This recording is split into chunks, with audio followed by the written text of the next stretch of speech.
Le 8 mars 2006, Sergio Ramos disputait un huitième de finale de Ligue des Champions avec le Real Madrid face à Arsenal. Le même jour, Warren Zaïre-Emery est venu au monde. 17 ans plus tard, Ramos dispute un nouveau huitième de finale et à ses côtés un certain Warren Zaïre-Emery qui dispute lui son tout premier à 16 ans et 343 jours, record pour un match à élimination directe en Ligue des Champions. Anecdote aussi folle que l'explosion et la maturité de la jeune pépite du PSG. Des anecdotes comme ça, j'en ai 8 autres, alors c'est parti, Teki épisode 2 spécial Warren Zaïre-Emery. Numéro 1, il a appris à faire ses lacets à 4 ans. Le titre vous fait peut-être marrer, je sais, mais l'anecdote en dit long sur lui. Warren a commencé le foot à 3-4 ans, sauf que l'âge minimum pour avoir une licence, c'est 5 ans. Il a donc passé 1 an à faire les entraînements avec des enfants plus grands que lui avant d'avoir sa licence pour pouvoir jouer les matchs. Sauf que, d'après son père Franck, le club d'Aubervilliers avait instauré une règle pour accepter le jeune Warren. Pour jouer avec les plus grands, les petits avaient une condition à remplir, savoir faire ses lacets. Du coup, au lieu de lui acheter des crampons à scratch parce que 1 c'est moche et 2 ça aurait été la facilité, Warren a appris à faire ses lacets tout seul comme un grand à 4 ans. Moi j'ai attendu 24 ans. Et toujours d'après son père, parfois en tournoi U7 ou U6, c'est Warren qui faisait les lacets de toute son équipe. Je me rappelle encore mes premiers lacets, ça devait être une F50 Adidas que portait Léo Messi, jaune et rouge. J'ai dû apprendre à le faire tout seul parce que mon père n'était pas là dans le vestiaire pour faire mes lacets ou m'habiller. Donc j'ai dû apprendre à le faire très tôt. Numéro 2, son père a joué en Ligue 2. Le père de Warren, Franck, a lui aussi été footballeur. Il a joué pour le Red Star et si j'en crois sa fiche Transfer Market, il a disputé 9 minutes en Ligue 2. Grosse carrière. Ensuite, Franck est devenu entraîneur à Aubervilliers et Warren l'accompagnait constamment, ce qui a logiquement créé la vocation du fiston. Mon père a été joueur puis entraîneur. Il m'a beaucoup appris. J'étais toujours avec lui. Je devais avoir 3 ans, donc trop jeune pour jouer. Mais j'étais quand même avec lui au bord des terrains, à jouer tout seul sur le côté. D'ailleurs, c'est au cours de ces moments entre père et fils, ces moments foot père-fils, que Franck a senti que Warren avait quelque chose de spécial. Lors d'un tournoi à Trappes, il a fait une passe appuyée, une giga passe de 30 mètres, un boulet de canon, et là Warren, il sort un contrôle amorti poitrine et il dit ça. Ouais. Numéro 3, il se fait surnommer le robot au PSG. Ses coéquipiers du PSG le surnomment le robot. Et bon, allez pas chercher bien loin pour trouver l'explication. Je suis toujours en train de travailler, c'est dans ma personnalité. Je suis tout le temps en salle, avec les kinés ou tout seul. Je fais mes étirements, de la muscu, les abdos. Je le fais parce que j'ai envie et parce que je pense que ça va payer.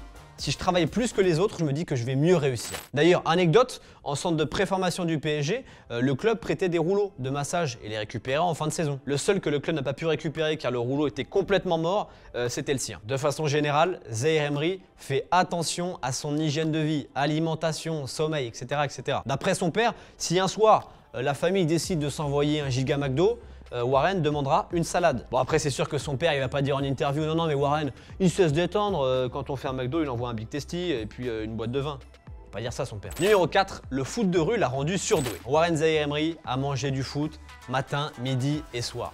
C'est toujours le cas aujourd'hui. Mais gamin, parfois, il disputait un tournoi le samedi après-midi avec Aubervilliers ou le PSG.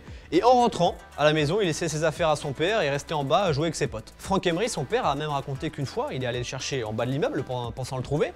Et sauf qu'on lui a dit non mais ton fils il est parti au stade municipal à l'autre bout de la ville pour aller jouer contre des plus grands que lui. Et c'est ce football de rue qui selon Warren lui-même l'a rendu encore plus mature dans son jeu. Comme j'ai souvent joué au foot dehors, dans la rue, avec les plus grands, je savais quand dribbler, quand lâcher la balle, quand faire la passe.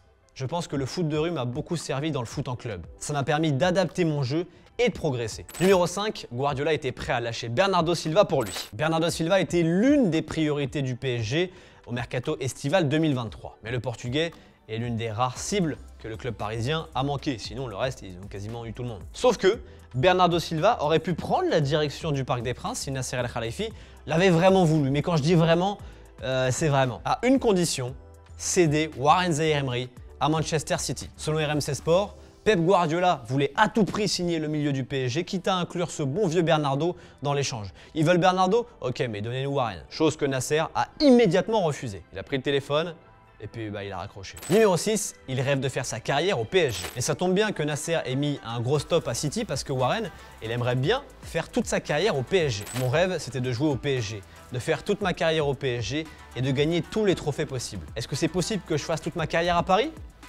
Bah oui, pourquoi pas. Warren est arrivé au PSG à 8 ans, il est fan du PSG depuis tout petit, il est allé en famille au Parc des Princes, il y a même des photos qui tournent. Bref, c'est un vrai titi parisien. Et donc, il a de grandes chances de faire sa carrière à Paris vu qu'il le souhaite. Mais attention, rien n'est écrit dans le foot et rien n'est écrit au PSG. À l'époque, je vous rappelle, on pensait tous que Mamadou Sakho allait passer sa vie au PSG. Résultat, il a fait une cérémonie en pleurant et il est parti à Liverpool. Et comme dirait Paga, en tout cas, mon Warren, on te le souhaite.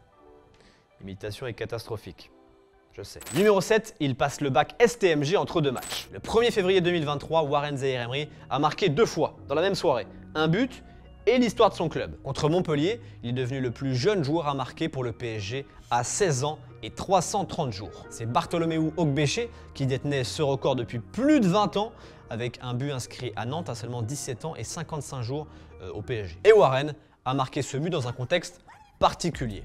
Je rappelle qu'il avait 16 ans. La veille du déplacement à Montpellier, avec Noah Lemina, qui était encore au PSG, il s'était isolé du groupe avant le dîner d'équipe pour réviser et taffer son bac de français qui arrivait dans quelques semaines. Bac de français validé, et puis maintenant cette année, il est en terminale STMG. C'est quand même assez fou de se dire qu'un des titulaires indiscutables du PSG, un des joueurs préférés de Luis Enrique, un des plus utilisés aussi, qui se fait interviewer de partout, qui devient un vrai pro, soit encore au lycée. Ça me rappelle la remontada du Manchester 2019 avec des lycéens, ça.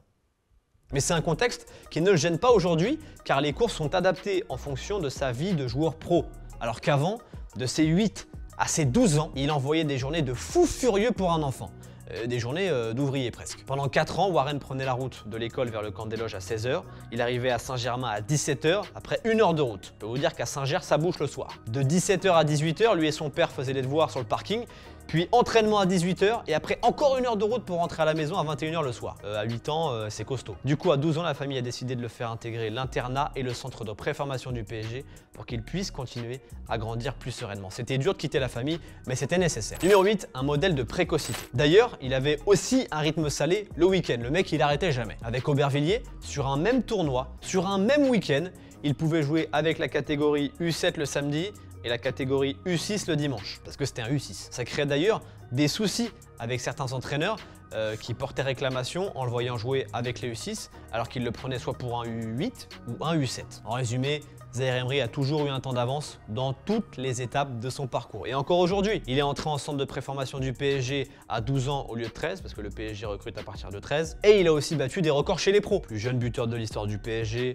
plus jeune titulaire du PSG en Ligue 1, plus jeune joueur à disputer un 8e de finale de l'histoire en Ligue des Champions, je vous l'ai dit en début de vidéo. Bref, il a plein de records. En attendant la suite, car prolonger sa pépite de 17 ans est devenu la priorité du PSG. Un accord est sur le point d'être trouvé, ça devrait bouger rapidement, se boucler rapidement, car et le joueur et le club veulent rester et s'inscrire dans la durée ensemble. C'est la fin de ce deuxième épisode de notre nouveau format Techie. J'espère qu'il vous a plu. Si c'est le cas, dites-le nous en commentaire. Avant de se quitter, petite question, pensez-vous que Zaïre-Emery peut être la surprise de la liste de Didier Deschamps pour l'Euro 2024? Dites-nous ça aussi en commentaire, les amis. Et n'oubliez pas de liker cette vidéo, de la commenter pour le référencement et de vous abonner à la chaîne pour ne pas manquer nos prochaines vidéos. Salut et vive le foot!